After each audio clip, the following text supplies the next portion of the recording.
भाई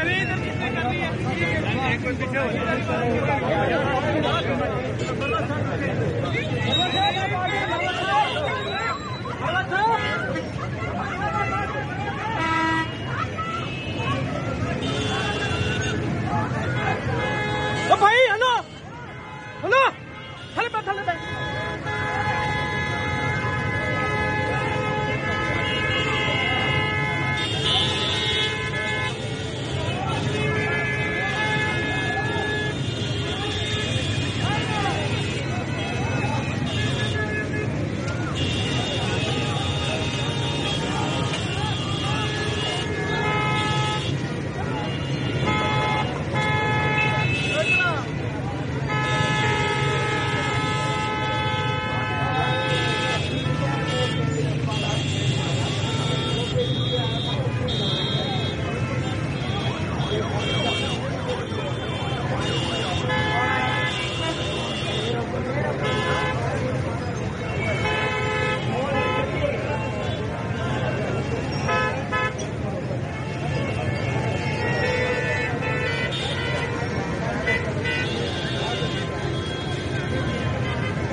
औज़ुबिल्लाहिमिनश्शैतानिर्रजीम बिस्मिल्लाहिर्रहमानिर्रहीम। मैं हूँ राना शकील रहमान, अपने डिजिटल चैनल पर खुश आमदीद।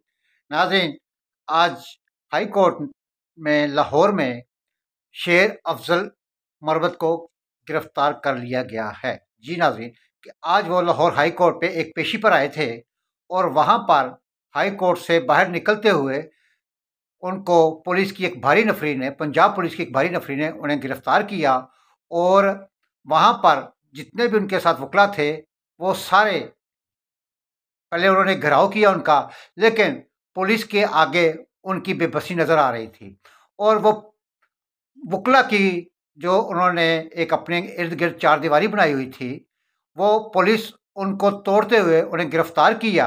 नाज़रीन, इनकी गिरफ्तारी के पीछे जो हमारे पास मुसद्दका इत्तलात आई है, ज़राए बता रहे हैं कि ये एक्चुअल में पीटीआई की पूरी पार्टी पर ये कब्जा करना चाह रहे हैं। पहले जैसा कि आपको पता है कि केपी में ये 2-3 दफ़ा पुलिस ने इन्हें गिरफ्तार करने की कोशिश की और उन्होंने वहाँ पर अपनी स्ट्रैटेजी चेंज की। स्ट्रैटेजी क्या चेंज की कि जब भी वो घर से निकलते थे, किसी जगह पे कोई वो 2-3 दफ़ा उन्होंने कोशिश की जलसा करने की, वो अपने इर्द-गिर्द जो है वो बंदों का हजूम इकट्ठा करते थे। वो रैली की शक्ल में, जलसे की शक्ल में वो बाहर निकलते थे। पुलिस ने उन्हें बार-बार गिरफ्तार करने की कोशिश की, लेकिन वहाँ पर पुलिस को नाकामी का सामना करना पड़ा और इसी तरह वो वहाँ पर पीटीआई की जो पार्टी है केपी के अंदर, वो उन्होंने एक किस्म के वहाँ पे पीटीआई के लीडर बन चुके हैं और अब इसी तरह जब उन्होंने देखा कि केपी में मैं पीटीआई में मकबूलियत की एक पीक पे पहुंच चुका हूं कि इस वक्त केपी में शेर अफजल मरवत की एक मकबूलियत जो है वो पीक पे जा रही है। अब उन्होंने पंजाब का रुख किया है। पेशी पर आने का भी एक ठीक है, पेशी पर आए हैं, लेकिन उनके पीछे असल मकसद क्या है कि अब वो पंजाब में अपने आप को पीटीआई का हीरो शो करने की कोशिश करेंगे, पीटीआई का लीडर बनने की कोशिश करेंगे कि मैं पीटीआई का वो वाहद लीडर हूं कि जो कि बार बार गिरफ्तार होंगे। ये पंजाब में भी 1-2 दफ़ा फिर दोबारा गिरफ्तारी होगी, इनकी ज़मानत होगी।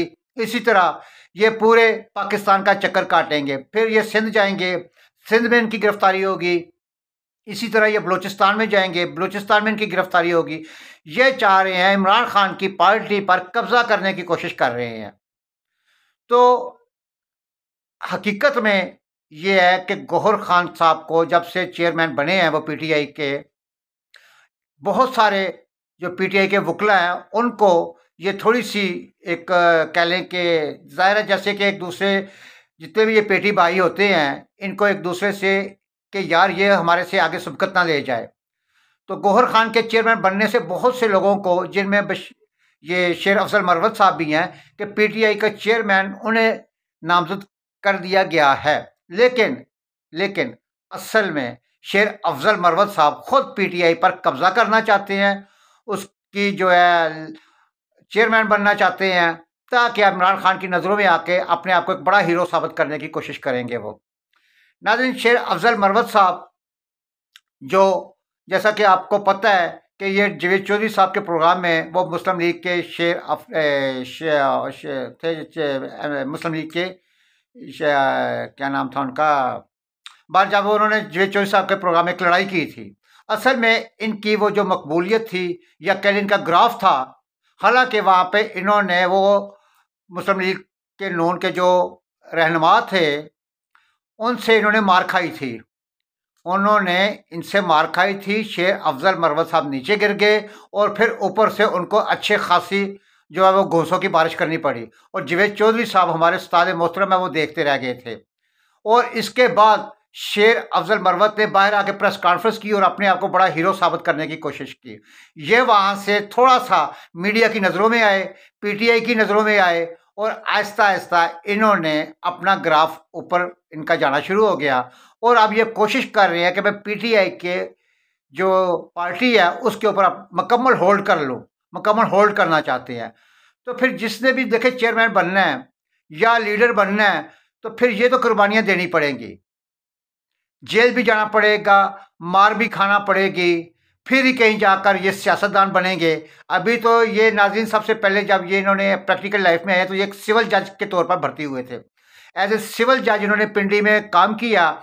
फिर वहाँ पर एक पार्टी के चंगे तगड़े एमएनए थे, मिनिस्टर भी थे, उन्होंने इसको शेर अफजल मरवत को वहाँ से ट्रांसफ़र करवाया। उसके बाद इनको ओएसडी बना दिया गया। फिर ये ओएसडी बनने के बाद आहिस्ता आहिस्ता इन्होंने ये जो सिविल जज थे उससे वो रिज़ाइन किया। रिज़ाइन करके ये यूके चले गए और वहाँ से इन्होंने अपने एलएलबी की तालीम हासिल की और दोबारा पाकिस्तान आकर इन्होंने प्रैक्टिस शुरू कर दी। पहले आपको नाज़रीन याद है कि इन्हें शेर अफजल मरवत को कोई जानता तक नहीं था। ये कह लें कि भी विद इन 1 ईयर 9 मई के बाद ज़्यादा मशहूर हुए हैं। ये 9 मई से पहले चीज़ा कहीं कहीं इनका उक्का दुक्का नाम आया करता था। फिर ये इमरान खान के वकील बने हैं, मुफ्त के वकील, ये कहते मुफ्त के वकील बने हैं। फिर ये 2-4 केस इमरान खान के लिए इन्होंने, उसके बाद ये आहिस्ता आहिस्ता इमरान खान की नज़रों में आ गए। अब ये नज़रों में आने के बाद अब ये अपने आप को इमरान खान साहब के सामने हीरो बनने की कोशिश कर रहे हैं कि देखें जी, मैं पार्टी का वफादार हूँ, मैं आपका वफादार हूँ, मेरी वफादारियाँ जो हैं वो आपके सामने हैं। तो गौहर अली खान के बाद मुझे जो है नज़रसानी की जाए कि मुझे पार्टी का चेयरमैन बनाया जाए। तो ये आज पहली सीढ़ी थी पंजाब के अंदर कि जिन्होंने पंजाब में गिरफ्तारी हुई है इनकी। और हो सकता है कि इसके पीछे, गिरफ्तारी देने के पीछे भी इनका अपना ही हाथ हो। नाज़रीन, ये भी एक सियासत है, यकीन करें कि गिरफ्तारी देने के पीछे भी इनका अपना हाथ हो। तो हो सकता है कि आने वाले दिनों में ये ज़मानत होगी इनकी 2-4 दिन के बाद या चंद दिनों के बाद। उसके बाद फिर दोबारा गिरफ्तारी होगी। फिर इसी तरह पूरे पाकिस्तान में इनकी गिरफ्तारियां होंगी, सिंध जाएंगे, बलूचिस्तान जाएंगे और आहिस्ता आहिस्ता इनका पार्टी के ऊपर होल्ड मुकम्मल हो जाएगा। और ये आइंदा जब ये 2024 के इलेक्शन के बाद 2028 के इलेक्शन तक न या 2029 के इलेक्शन तक, नाजरीन, ये इमरान खान की जगह यकीन कीजिएगा शेर अफजल मरवत लेगा। लेकिन इसे ये पता होना चाहिए, शेर अफजल मरवत को ये पता होना चाहिए कि लीडर बनना इतना आसान नहीं होगा। ठीक है, तो आइंदा आने वाले हालात में देखते हैं कि शेर अफजल मरवत साहब क्या रुख इख्तियार करते हैं, उनकी सियासत क्या रुख इख्तियार करती है, उनकी गिरफ्तारी क्या रुख इख्तियार करती है और कितनी दफ़ा गिरफ्तारी देते हैं और कितनी दफ़ा वो बाहर आते हैं। आगे क्या होने वाला है ये इंशाल्लाह आइंदा चंद दिनों में आपके सामने होगा और अपने नाज़रीन को इनके बारे में लम्हा ब लम्हा खबर देते रहेंगे। नाज़रीन, इस प्रोग्राम के साथ इजाज़त दीजिए। अल्लाह सुब्हान तआला आपके लिए आसानियाँ पैदा करे और आपको अल्लाह सुब्हान तआला की मखलूक के लिए, अशरफुल मखलूक़ात के लिए आसानियाँ तक़सीम करने की तौफ़ीक़ अता फ़रमाए। अल्लाह हाफ़िज़।